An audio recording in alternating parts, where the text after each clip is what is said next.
Assalamualaikum warahmatullahi wabarakatuh.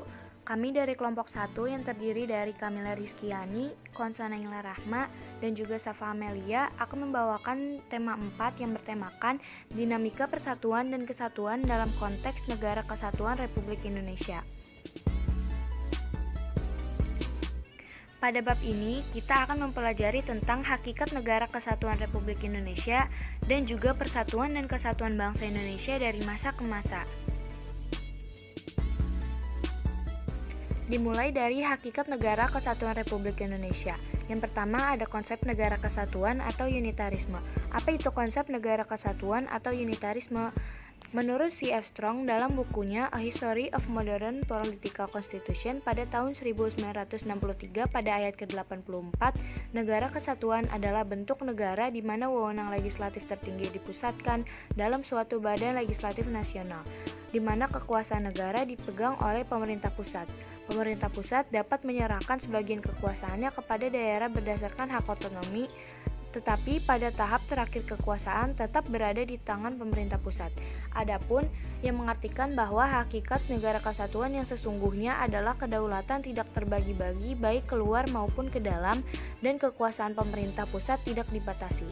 Adapun juga istilah lain yang mengartikan bahwa negara kesatuan sering juga disebut sebagai negara unitaris atau unity, yaitu negara tunggal atau satu negara yang monosentris berpusat satu, terdiri hanya satu negara, satu pemerintahan, satu kepala negara, satu badan legislatif yang berlaku bagi seluruh wilayah negara.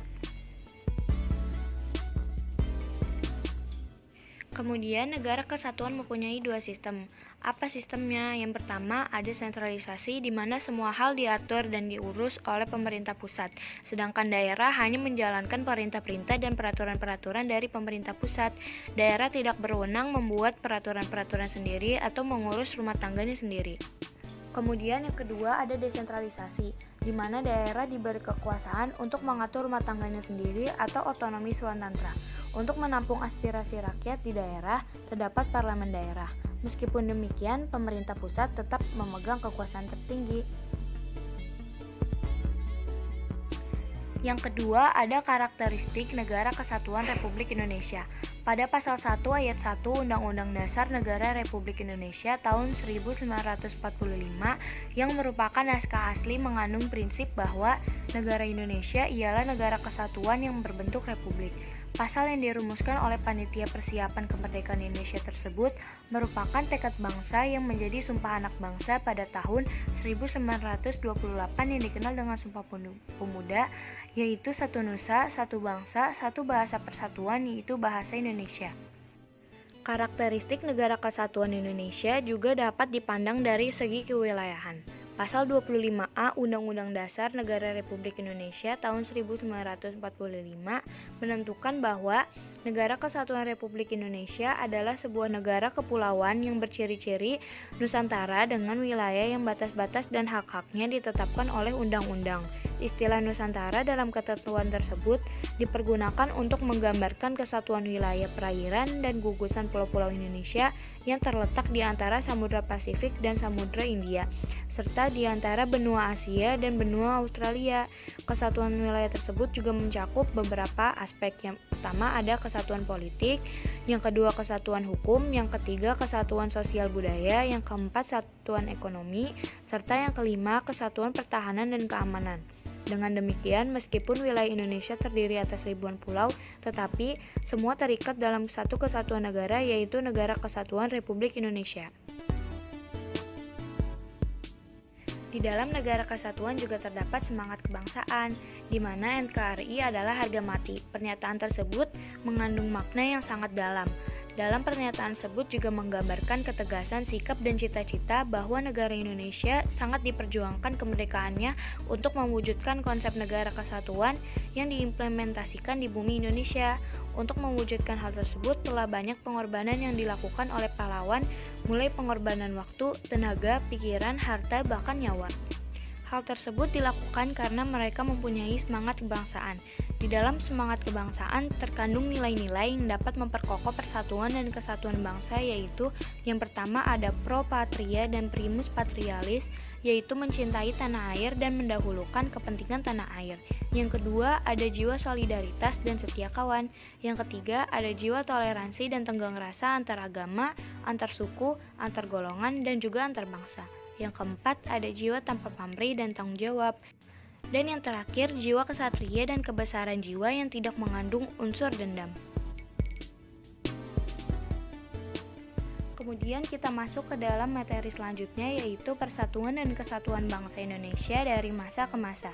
Yang pertama ada persatuan dan kesatuan bangsa pada masa revolusi kemerdekaan pada tanggal 18 Agustus 1945 sampai dengan 27 Desember 1949.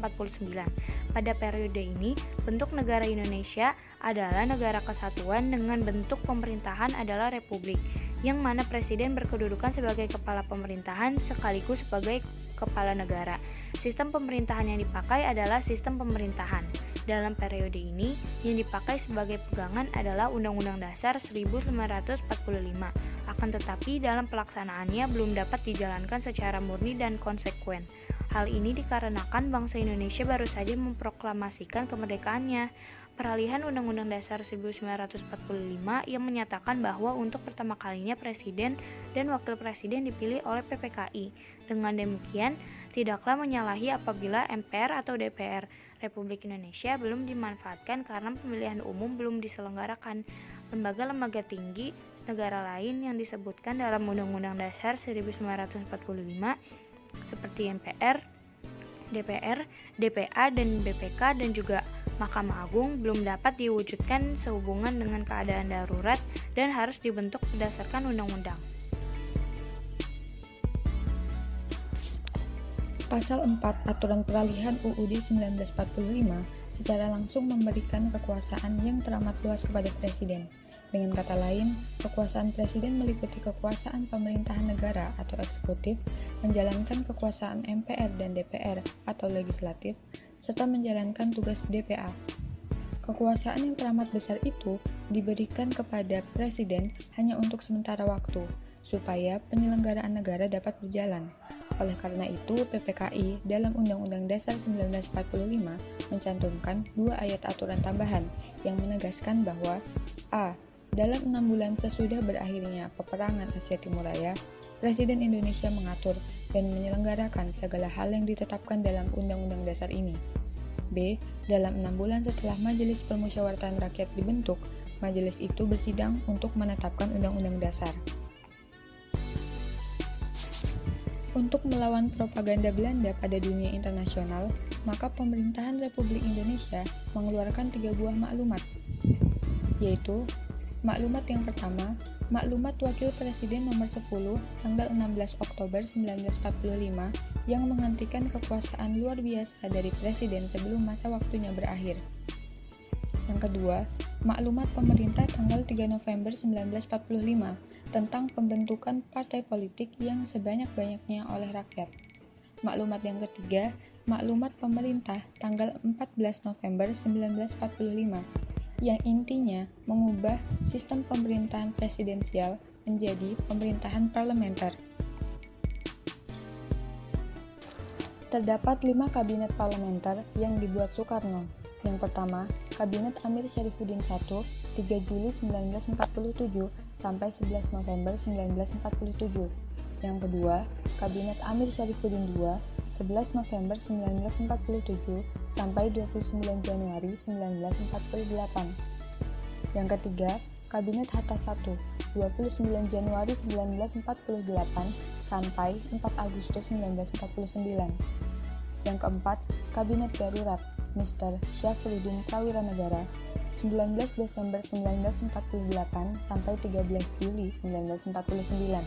Yang kelima, Kabinet Hatta II, 4 Agustus 1949 sampai 20 Desember 1949.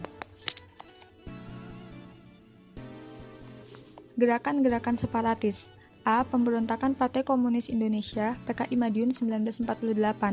Pemberontakan ini terjadi pada tanggal 18 September 1948 yang dipimpin oleh Musso. Tujuan dari pemberontakan PKI Madiun ini adalah ingin mengganti dasar negara Pancasila dengan komunis, serta ingin mendirikan Soviet Republik Indonesia. Pemberontakan PKI Madiun melakukan aksinya dengan menguasai seluruh Keresidenan Pati. PKI juga melakukan pembunuhan dan penculikan secara besar-besaran. Pada tanggal 30 September 1948, pemberontakan PKI Madiun berhasil ditumpas oleh TNI yang dibantu oleh rakyat. B. Gerakan Darul Islam atau Tentara Islam Indonesia di daerah Jawa Barat. Pemberontakan DITII ini dipimpin oleh Sekar Maji Marijan Kartosuwiryo yang memiliki cita-cita untuk mendirikan negara Islam Indonesia. Cita-citanya membentuk Negara Islam Indonesia atau NII diwujudkan melalui proklamasi yang dikumandangkan pada tanggal 17 Agustus 1949 di Desa Cisayang, Jawa Barat. Untuk mengatasi pemberontakan yang dilakukan oleh Kartosuwiryo, pasukan TNI dan rakyat menggunakan operasi pagar betis di Gunung Geber. Akhirnya, pada tanggal 4 Juni 1962, Kartosuwiryo berhasil ditangkap dan dijatuhi hukuman mati.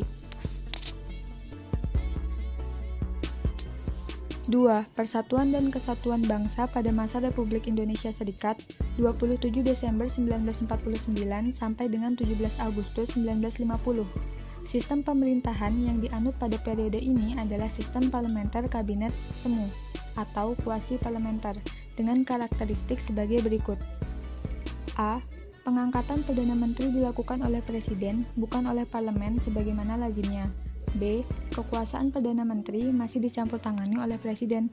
Hal itu tampak pada ketentuan bahwa Presiden dan Menteri-Menteri bersama-sama merupakan pemerintah. Seharusnya Presiden hanya sebagai kepala negara, sedangkan kepala pemerintahannya dipegang oleh Perdana Menteri. C. Pembentukan kabinet dilakukan oleh Presiden, bukan oleh Parlemen. D. Pertanggungjawaban kabinet adalah kepada Dewan Perwakilan Rakyat atau DPR, namun harus melalui keputusan pemerintah. E.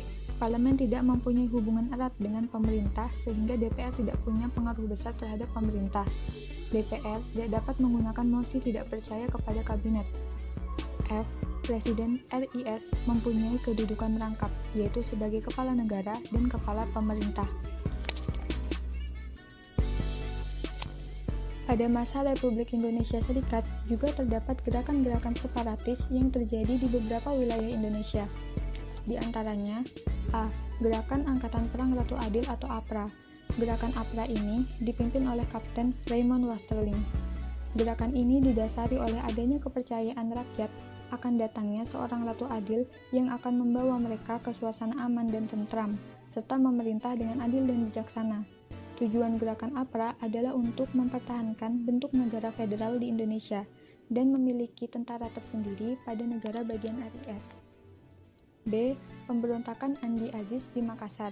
Pemberontakan di bawah pimpinan Andi Aziz ini terjadi di Makassar, diawali dengan adanya kekacauan di Sulawesi Selatan pada bulan April 1950.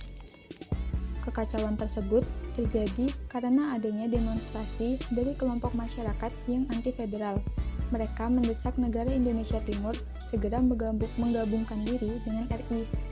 Sementara itu, terjadi demonstrasi dari golongan yang mendukung terbentuknya negara federal. Keadaan ini menyebabkan muncul kekacauan dan ketegangan di masyarakat. C.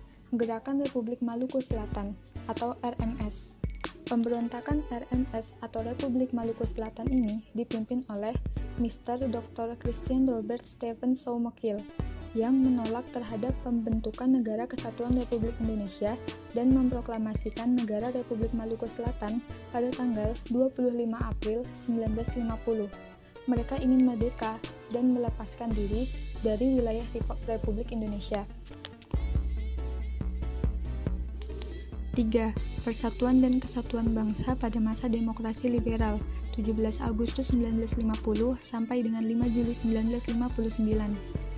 Pada periode ini, Indonesia menggunakan Undang-Undang Dasar Sementara Republik Indonesia tahun 1950 atau UUDS 1950 yang berlaku mulai tanggal 17 Agustus 1950. UUDS RI 1950 merupakan perubahan dari Konstitusi RIS yang diselenggarakan sesuai dengan Piagam Persetujuan antara pemerintah RIS dengan pemerintah RI pada tanggal 19 Mei 1950. Bentuk negara Indonesia pada periode ini adalah kesatuan yang kekuasaannya dipegang oleh pemerintah pusat. hubungan dengan daerah didasarkan pada asas desentralisasi. Bentuk pemerintahan yang ditetapkan adalah republik dengan kepala negara adalah seorang presiden yang dibantu oleh seorang wakil presiden. Insinyur Soekarno dan Dr. Andes Muhammad Hatta kembali mengisi dua jabatan tersebut. Sistem pemerintahan yang dianut pada periode ini adalah sistem pemerintahan parlementer dengan menggunakan kabinet parlementer yang dipimpin oleh seorang Perdana Menteri. Karena terjadinya perdebatan yang tiada ujung pangkal atau tiada habisnya, maka kondisi tersebut mendorong Presiden untuk menggunakan wewenangnya yakni mengeluarkan Dekret Presiden tanggal 5 Juli tahun 1959 yang berisi diantaranya sebagai berikut. Pembubaran Konstituante, memberlakukan kembali UUD 1945 dan tidak berlakunya lagi UUD 1950, pembentukan MPR dan DPA sementara.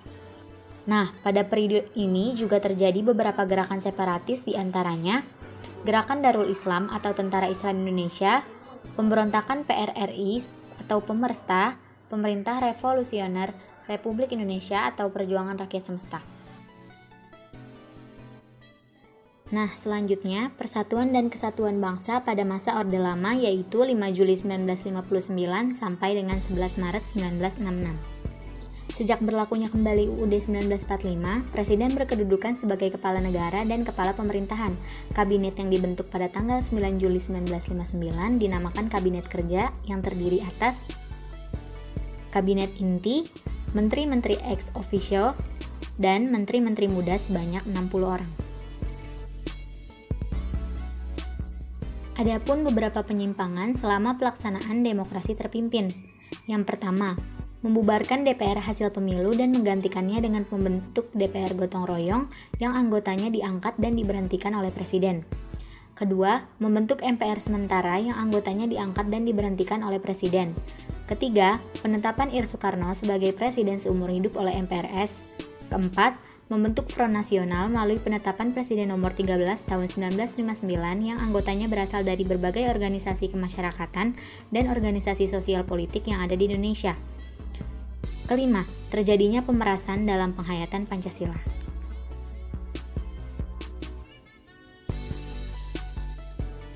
Persatuan dan Kesatuan pada masa Orde Baru 11 Maret 1966 sampai dengan 21 Mei 1998. Kepemimpinan Presiden Soekarno dengan demokrasi terpimpinnya akhirnya jatuh pada tahun 1966. Nah, jatuhnya Soekarno ini ditandai berakhirnya masa Orde Lama dan digantikan oleh Orde Baru yang dipimpin oleh Soeharto. Sebagai pemimpin Orde Baru yang siap untuk membangun kembali pemerintahan yang berdasarkan Pancasila dan Undang-Undang Dasar 1945 secara murni dan konsekuen. Nah, ada pula kelebihan dan kekurangan sistem pemerintahan Orde Baru. Apa aja sih? Kelebihannya, perkembangan pendapatan per kapita masyarakat Indonesia yang pada tahun 1968 hanya $70 Amerika Serikat dan pada 1996 telah mencapai lebih dari $1.000 Amerika Serikat. Terus ada juga suksesnya program keluarga berencana, suksesnya program transmigrasi, dan sukses memerangi buta huruf. Kalau kekurangannya, terjadi praktik monopoli ekonomi, pembangunan ekonomi bersifat sentralistik, sehingga terjadi jurang pemisah antara pusat dan daerah, kekuasaan di tangan lembaga eksekutif, dan perundang-undangan yang membuat fungsi untuk membatasi kekuasaan presiden kurang memadai, sehingga kesempatan ini memberi peluang terjadinya praktik KKN dalam pemerintahan.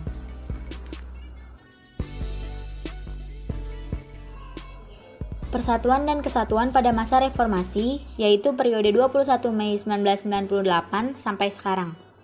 Memasuki masa reformasi, bangsa Indonesia bertekad untuk menciptakan sistem pemerintahan yang demokratis. Untuk itu, perlu disusun pemerintahan yang konstitusional atau pemerintahan yang berdasarkan pada konstitusi.